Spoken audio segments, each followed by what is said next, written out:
I don't know about you, but I have, in my lifetime, gone through many interesting, what I call mystical experiences.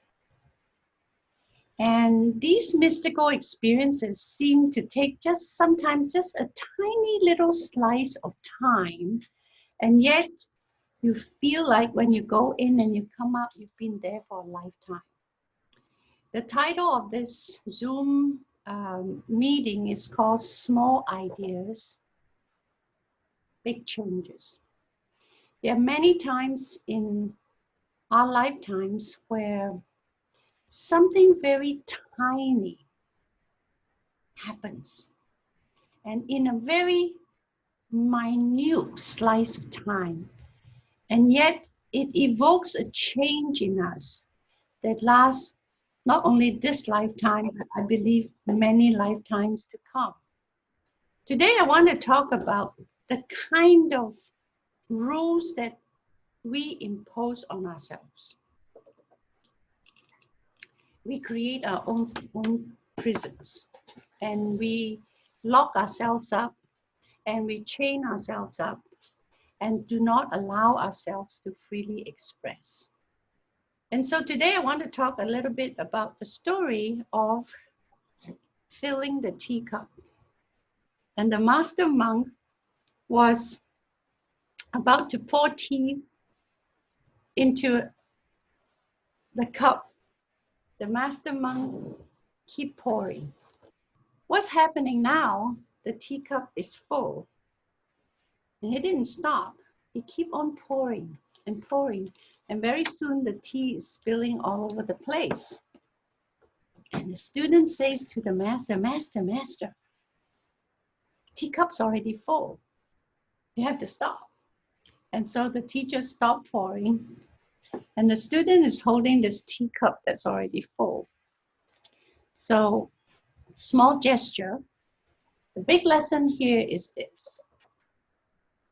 You cannot fill a teacup that's already full. So many times we walk around day by day in our lives full of ourselves. It's like the teacup. We are so full of it that we have no room to accommodate any new ideas or somebody else's perspective. So we come to the table, we come to work, we come to a relationship. We are so full of ourselves that we have no room to change. As a catalyst for change, I have worked with many people who come to my office to say, help me, I want to feel better. Help me, I want to feel happier. Help me, I want to stop suffering this pain. Help me, help me, help me. That's a good start. So how can I help you? I have one requirement. You must make space. If you come to me as a teacup already full, there is nothing I can do for you. And like the teacher monk, I will keep pouring the tea into your full teacup and it will keep overflowing. At some point, at infinity, if you keep pouring new tea into old tea, the cup full of old tea, at some point in infinity, all the old tea would have flown out and the new tea would take its place. But neither you nor I know exactly what that time frame is. It could take forever. And I say, well, you know, everybody can be a millionaire. Just make $1 a year and live for 1,000,000 years. I promise you, you will be a millionaire. The only problem with that is neither you nor I have that 1,000,000 years to accumulate that $1 million, right? And also, most people who want to be a millionaire don't know what to do with it when they get that $1 million. If you look at research out there shows that many people who win the lottery, which usually comes in the tune of millions of dollars, they lose everything they gained in the lottery winnings in a very short time, and then they run into more financial problems than they did before they won the lottery. And they end up a few years down the road, post-lottery winnings, to be much, much, much more unhappy than when they start. So how does that happen? Well, if you look back, you look at the person who says, all my problems will be solved if I have $1 million. And I promise you, if you sit down with that person and ask them, here's the $1 million right now, what will you do with it? Oh, I'm going to do this and that and make my bucket list, go buy this, go buy that, do this, do that. But they never actually sit down and say, well, how about the first thing I do is to pay back my parents whom I borrow money to buy this house. And then secondly, I'm going to pay back my best friend who loaned me money to bail me out of jail. Right? So those debts are never paid with the first influx of money, but they are now doing other things. So in other words, the person who's so full of herself, and I use the female pronoun, those of you who are new to the session, I use the female pronoun, not because I'm excluding all the men out there, is that I'm including all the men with us because the word he is in the word she. Is more encompassing. So if we don't know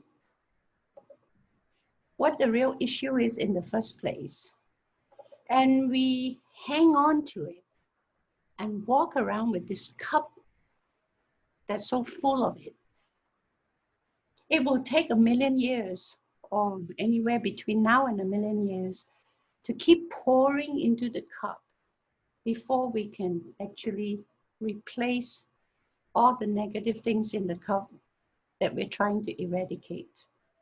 What is the solution here if we want to make a significant change in our lives?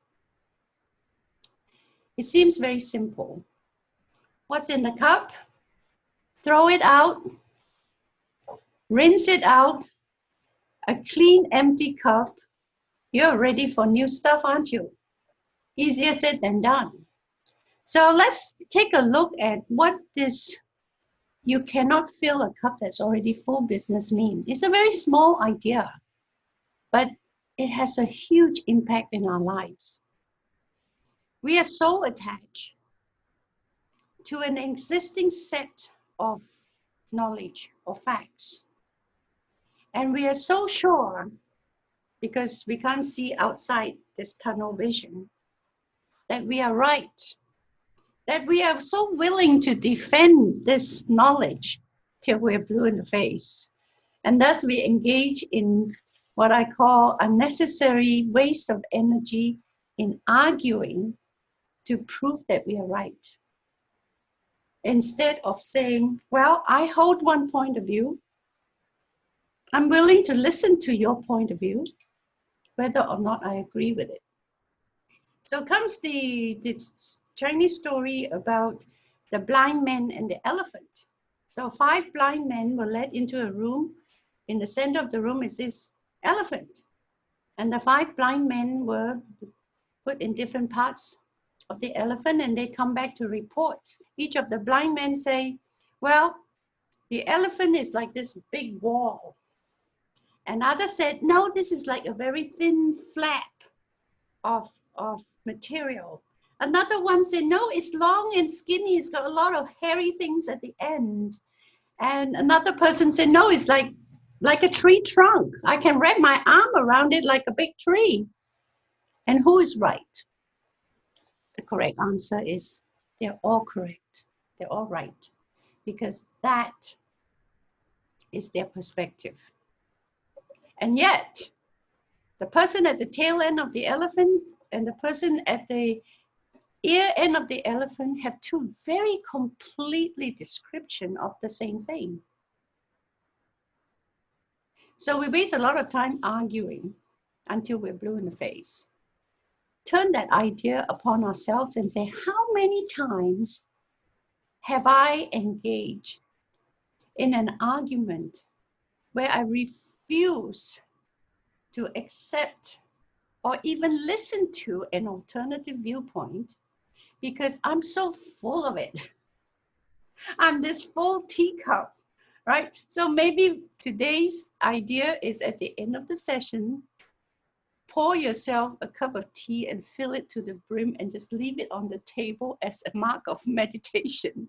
What do you do with a teacup that's completely full? And how often do we walk around just like that teacup that is so full of ourselves that we make no room for alternative perspectives? The key to some of the work that we do as catalysts for change is this. Number one, you cannot fill a teacup that's full. Number two, if you have this huge need to be right all the time, and you spend a lot of time doing research, collecting a lot of data to justify your position.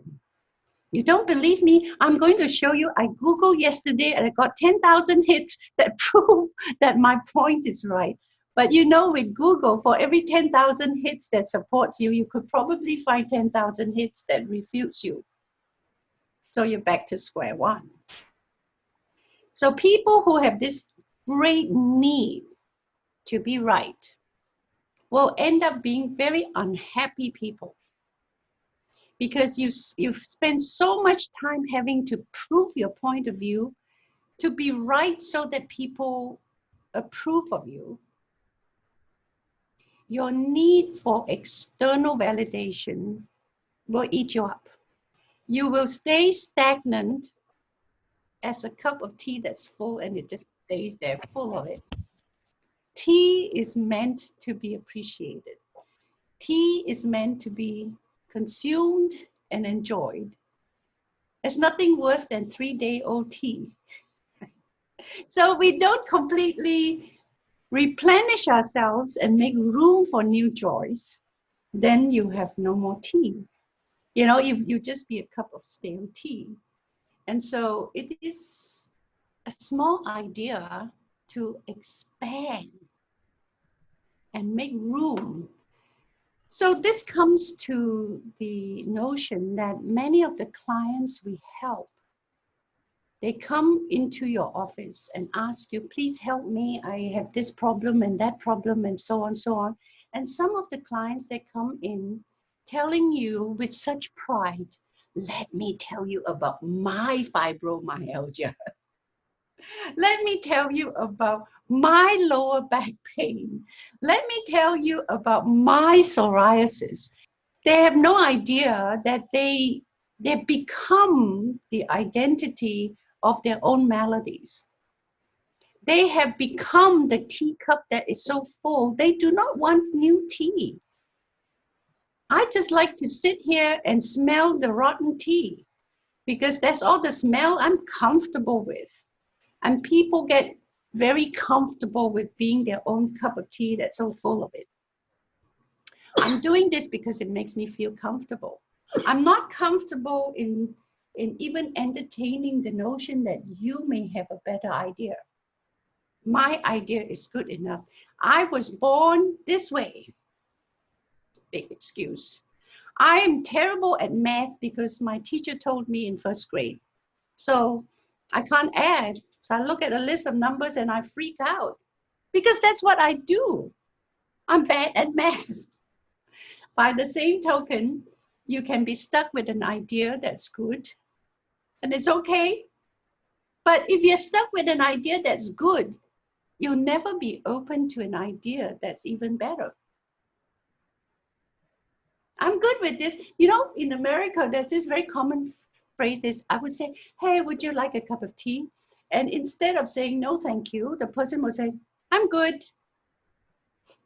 Yes, Nita is laughing because those Americans in the audience will know, yeah, I'm good. I'm good. It's like, don't bother me. Don't change me. I'm good. I like to stay this cup of tea that's full. Don't give me anything new. Don't give me any better ideas. I'm good. If you think about it now, we have been educated and enculturated to be our own cup of tea that's full. I'm good. Just like I've got a PhD now. You know, in academia, we call it the terminal degree. So many years ago when I was an academic, I was curious. So I signed up in our School of Business to do an MBA, and the dean wanted to see me. And he said, Dr. Neil, you already have a PhD and you already have a Master of Science degree. Why do you want to do an MBA? And I said, well, I appreciate that you note that I have some education. And yes, the PhD is a terminal degree. He said, you already have a terminal degree. Why do you want another degree? I said, listen, if I stop learning, that degree will indeed be terminal. I didn't realize then at that time, I do not want to be a cup of tea that's already full. Good Chinese manners, when we're at the table, you notice that those people who are well versed in Chinese manners, they never give you a full cup of tea. If you ever sit in a tea ceremony, and I have teacups around the teapot, and I brew a cup of tea, and I pour it around this way, the proper way to pour tea, not to fill this cup and then fill this cup and then fill this cup. Guess what? If I have 6 cups, the first cup will be very light tea and the last cup will be too strong tea. Right? So instead, proper way to pour tea is usually little cups set in a tray. And I'll go around and around and around until it's about no more than 3/4 full. Usually, properly, it should be 2/3 of a cup. Then everybody has somewhat an equal degree of tea infusion. Then I offer you the cup. Why do I need to leave a space on the top? Number one, you don't want to be a cup of tea that's already full. Number two, you need the space at the top for the air to interact with the fragrance of the tea, the brew that's there. So when the fragrance comes out of the tea, it mingles with that small layer of air. And a proper way to sip the tea is to hold it to your nose. You first appreciate the tea with your nose. Your eyes looking at the color of the infusion. Your hands holding onto the teacup, feeling the temperature of the tea. Good tea should be savored. The Chinese word for savor looks like 3 boxes, a little box on top, 2 little boxes at the bottom, and it's called ping. Ping cha means to appreciate the tea with 3 openings, your mind, your eyes, and everything else that you can take in. 3 represents the whole, all of your openings, and you appreciate that.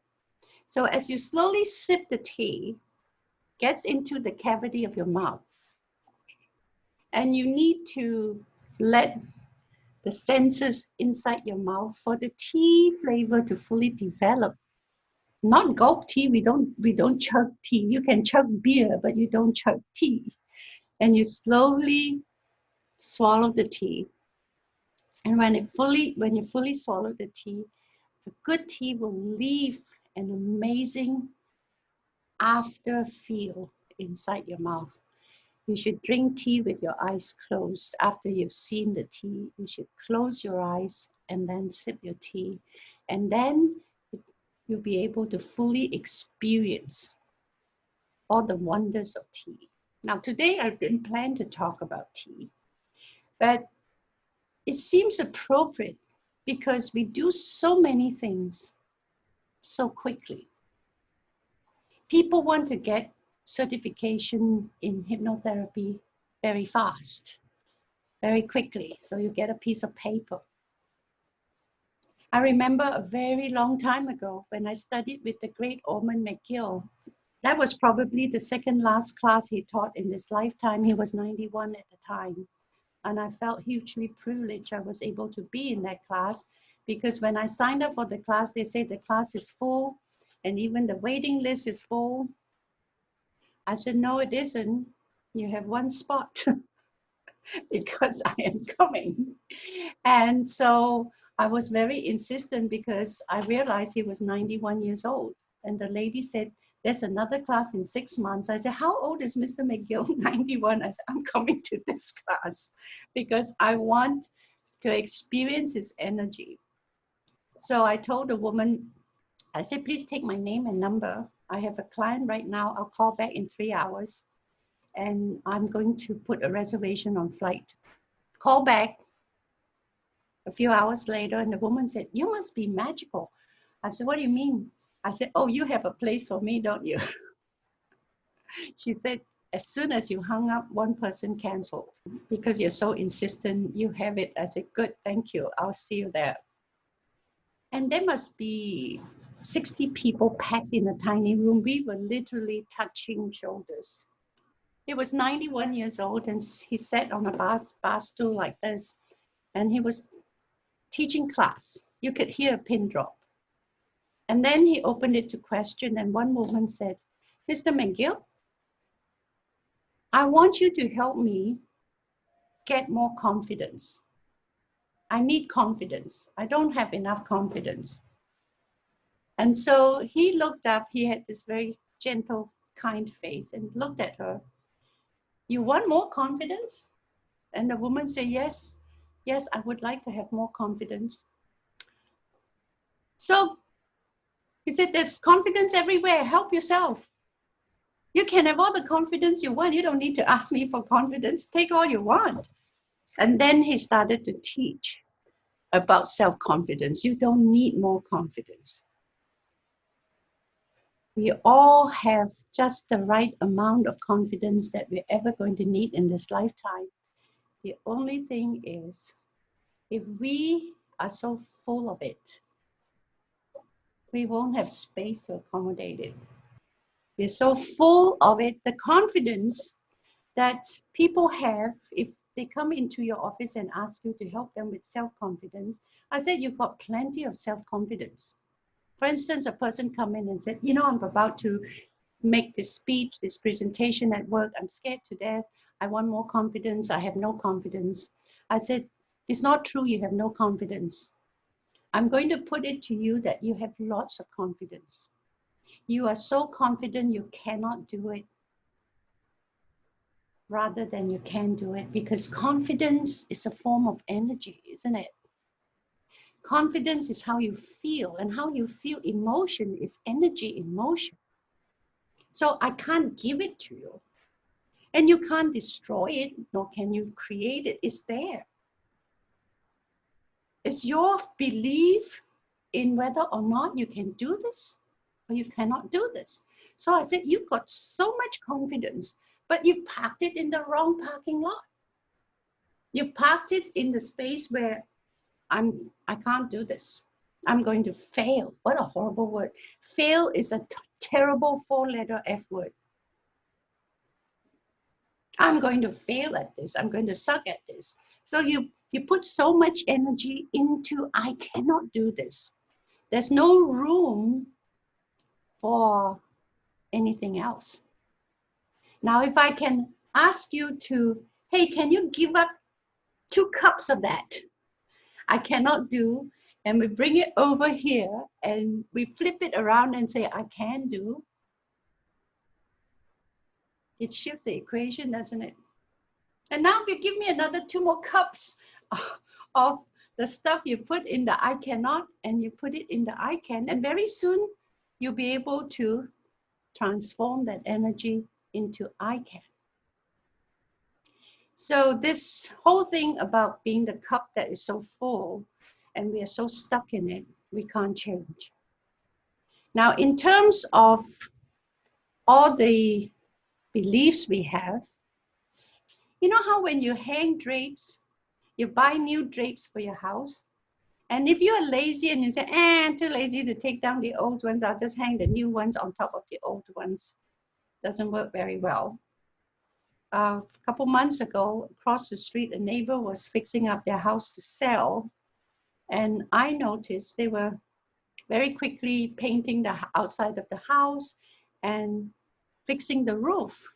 And I thought, isn't it odd They just slapped on a new roof on top of an old roof. No, no, no, that's not a good thing. Eventually, when the new owners someday will have to fix their roof, they're going to find there's an old roof rotting under the new roof. It's not a good thing. So this whole idea, if we want to facilitate change, if we want to be catalysts and help the client learn new things, the first step is to identify what doesn't work. I tell people if the train is running very fast, going in the wrong direction, what's the first thing we have to do? Stop the train. You got to just stop it. Stop whatever you're doing that's not working for you. Stop it. Take a pause. And don't just start up the engine and go another way. You have to stop it and figure out what it is you want and where you want to go before you start up your engines and go again. So in this case, with our little idea about the teacup is, if we are so full of it, and the it are all the horrible things we believe that don't work for us.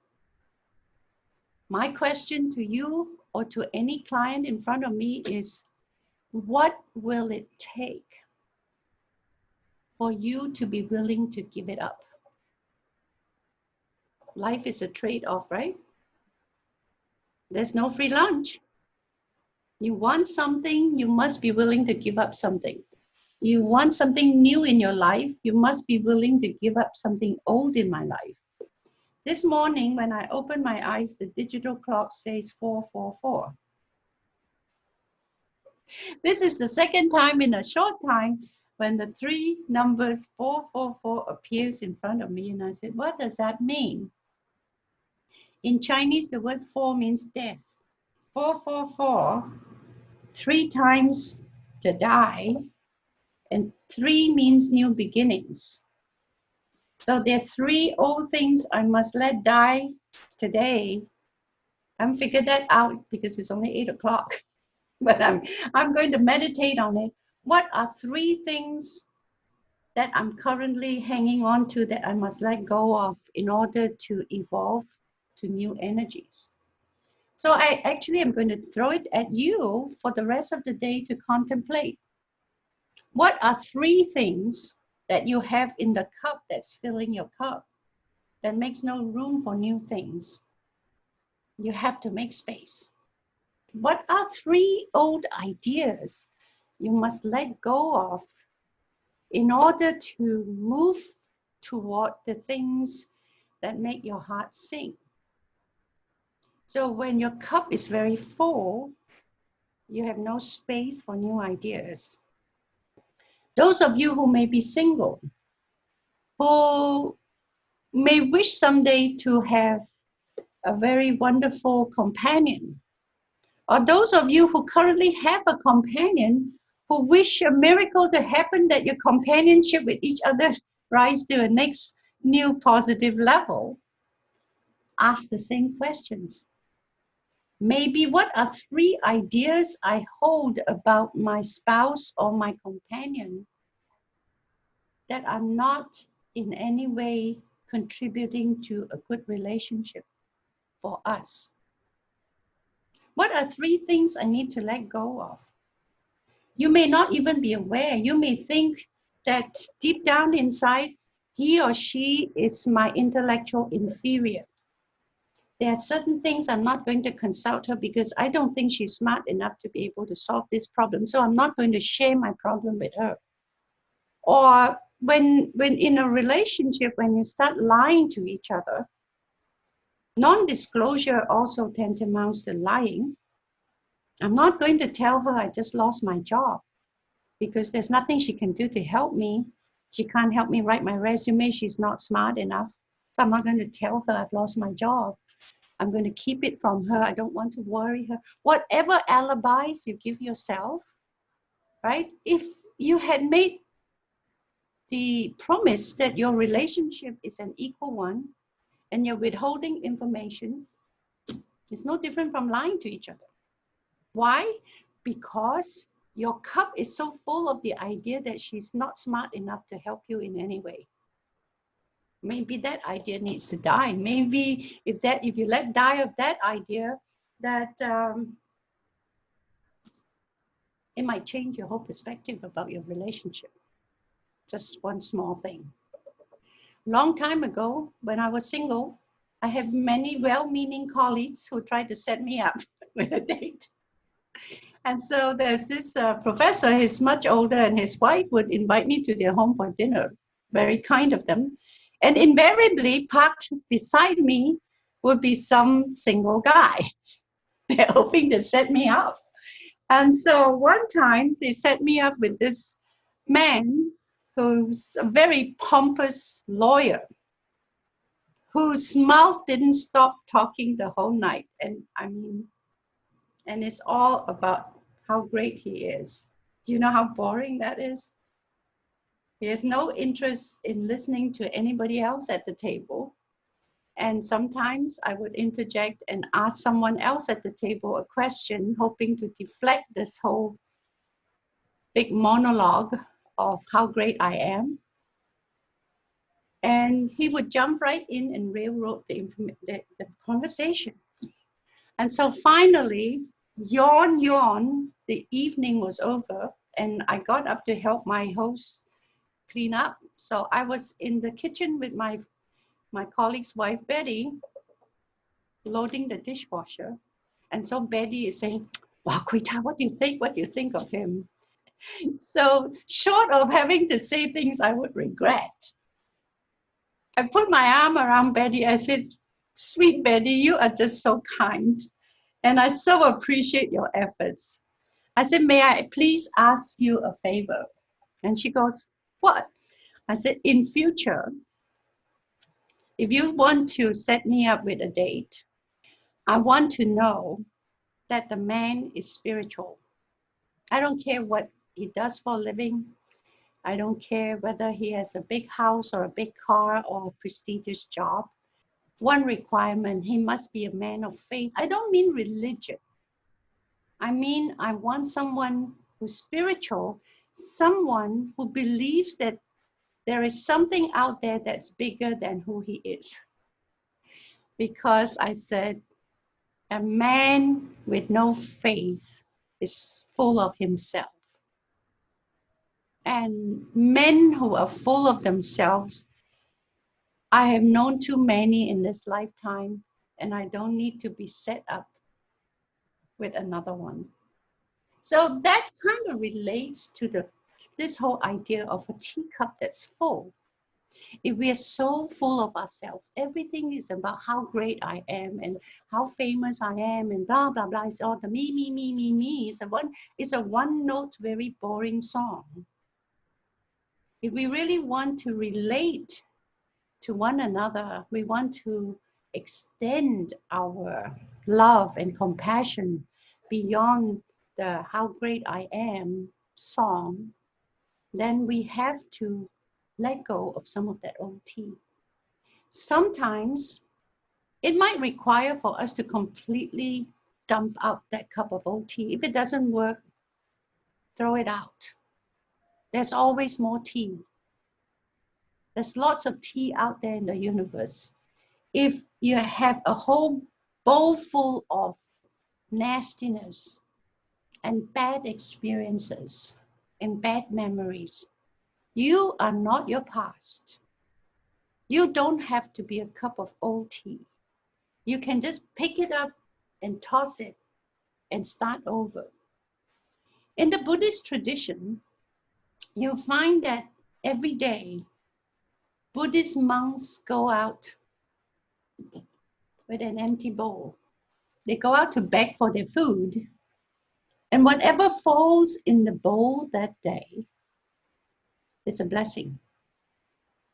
Now, we take that metaphor into day-to-day living, that if you go to bed and simply say, as I close my eyes now, I'm going to let go of everything that happened today.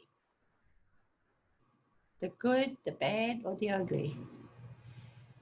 Right? The good things will keep, the bad things I don't need to take care of. And just let it go. Put it down. Sometimes we get so attached, not just to bad things. We're so attached to something good because you want to relive that moment. You get too excited about it and you get too attached to it. When we get too attached to something, when that thing goes away, we hurt because we put in too much energy into it, good or bad. We must learn that one thing that is constant is that time flows no matter what you do. So this too shall pass, whether it's good or it's bad. So don't spend too much energy into remembering it, because when you do, you're filling that teacup, you have no more room for new space. There was a time in my life where I had a major turnover of my life. And it was the hardest thing I have to do. I have to completely reinvent myself and let go of all the things in my past, the good, the bad, the pretty and the ugly, so that I can start over. And when I moved to Texas, I finally bought myself a little townhouse and I wanted a complete renewal. So I brought in the contractors and I said, listen, I'm going to give you this house to work on for a week while I go to a conference. I want you to completely paint the inside of the house, change the carpets, paint all the cabinets. I want it to be fresh and ready when I get home. And I just moved my worldly possessions and stored it in the garage. And I shook hands with my contractor and left. So he said, what color do you want the walls? I said, white. What color do you want the carpet? I said, white. Do you know how many shades of white carpet you can have to look at? And how many shades of white paint? I said, I don't care. Just give me a clean slate. So I had no idea that to paint the brown kitchen cabinet, it's just a tiny little townhouse, to paint the tiny little cabinets all white costs more than painting the entire house. Because they just have to cover everything and spray, but the cabinets, they have to brush. I just had somebody paint my cabinets this week, and it costs a lot more money than I can imagine. So I realized that until you're willing to let go of today, you can't build a whole new tomorrow. And I will end today's session by sharing with you the poem that marked my catharsis and renewal of my life back in 1995. And I had just moved to Texas. My whole world, my whole life had fallen apart. My brother died. My very good friend and music teacher died. And my children have elected to stay behind in Ohio. I had to borrow money to move to Texas and have to start my life over. So one day, a friend at church asked me, it was very hot in Texas, if I'd like to go on a boat ride with him. And I said, sure. And he caught a fish and I caught a poem. I took out my notepad and scratched this out. When I came home and typed it on my computer, it needed no change. It's my privilege to share that with you today. The ball of fire blazed. Its tongues of flames licked, scorched, lashed, cremating my sorrow, hurt, and the pain. Not a cloud in the sky, there is nowhere to hide. Don't run. Cowbirds, egrets, even a big blue heron flap their wings in approval of this catharsis. The intense heat simply would not let up. It must be done. The inferno continued. The water felt like it would bubble as the energy penetrated its surface, like the passion that penetrated my soul. The Texas sun blazed on and on and on and on. Pain has no mercy. Hurt does not discriminate.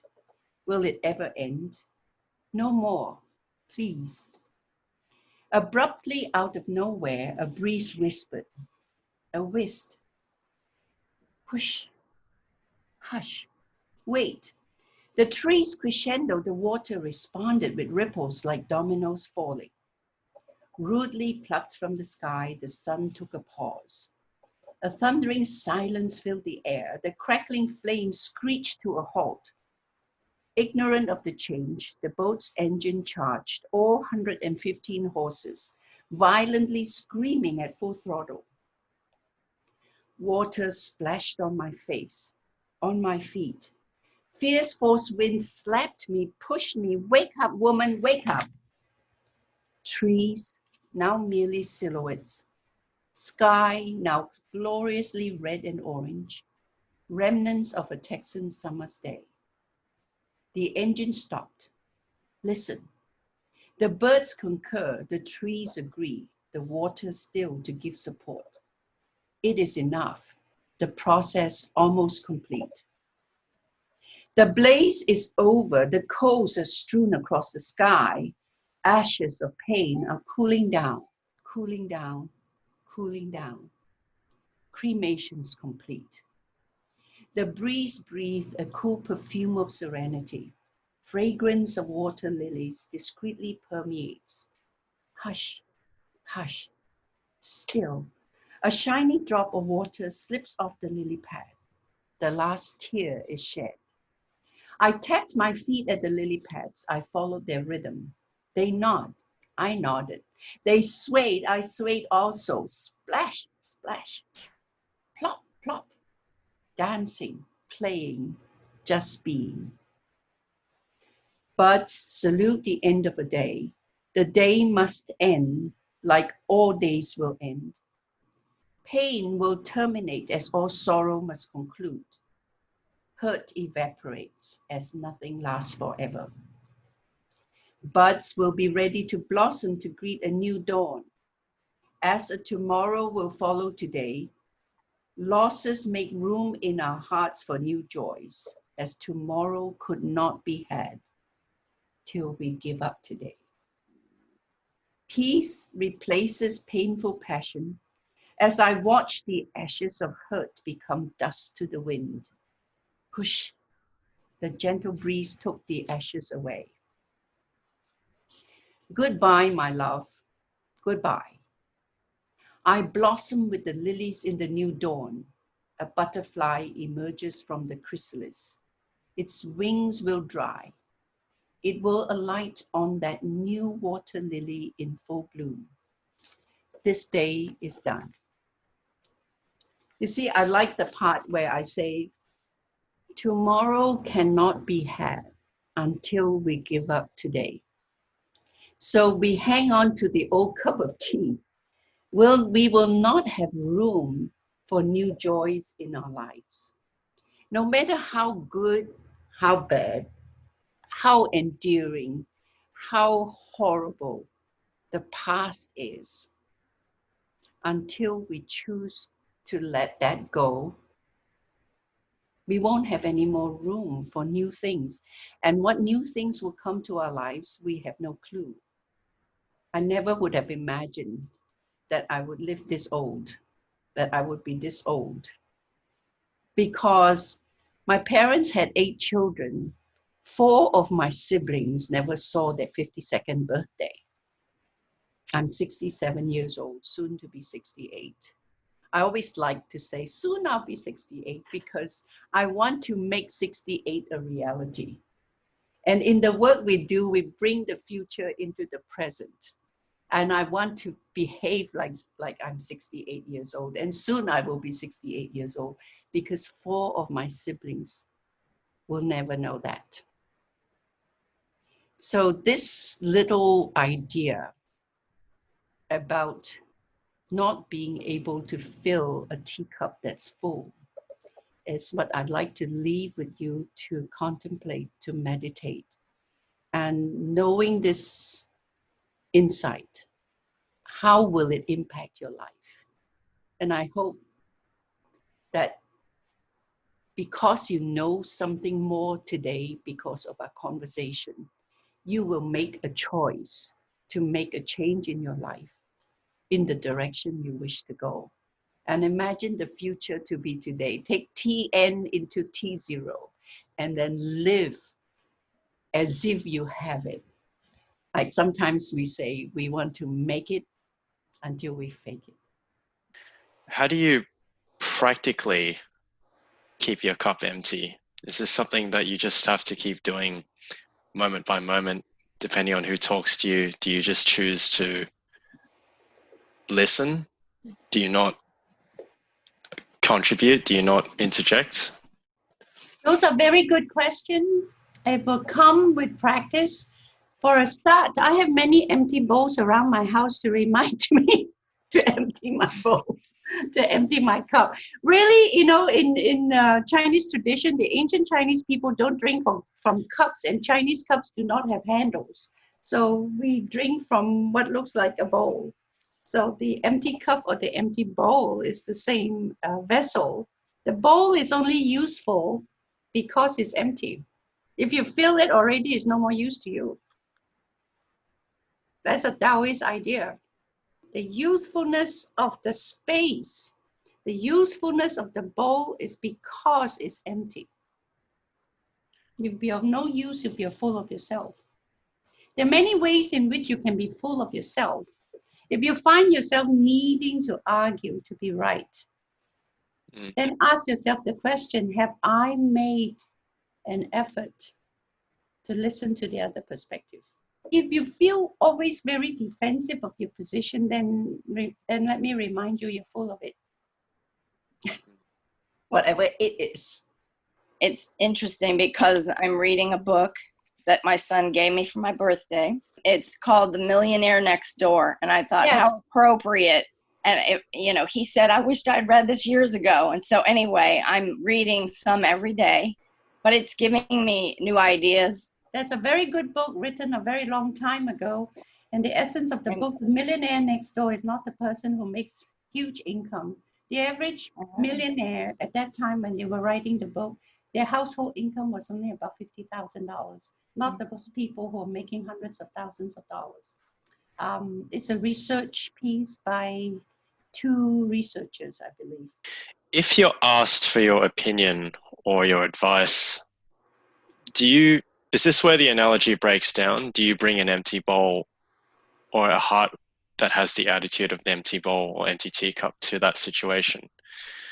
Where do you draw the line with, I'm just preaching at this person or forcing my point of view? Well, when you have to ask that question, you are forcing that point of view. Number 1. Number 2, free advice is usually bad advice. So if somebody asks me for advice, they better damn well be paying for it first. Otherwise, there's no point in my sharing because they're not really wanting my advice. They want me to validate their point of view. I want to ask them, what do you really want to know? Do you want me to agree with your position because you're unsure of yourself? Because if you do, I'm going to tell you, you don't need me to approve of you. My opinion is irrelevant. It's your opinion about your decision that you're about to make that is relevant because only you can be responsible for the outcomes of your choice. If you ask me to give you an answer, you act on it. If it doesn't work, you have no responsibility. I asked you, you told me to do it. See, a long time ago, I realized the word stockbroker, the key word is the word broker. They are all broke. They're playing with your money. They're investing with your money. I'll tell you what, they put $1 million of your money on the wrong stock and it becomes zero. You can't send them to jail. You're the one who's lost $1 million, not them. Why do you want to hand over the responsibility of a choice that affects your life to someone else unless you truly know the person? How many people have had really good relationships with their stockbroker? Not saying all stockbrokers are bad. I'm just saying be careful who you place your trust in. And the more we take responsibility for our own choices, the more careful you will be on making those choices, because you can't blame anybody else but yourself. Taking responsibility for your choices is the most empowering act.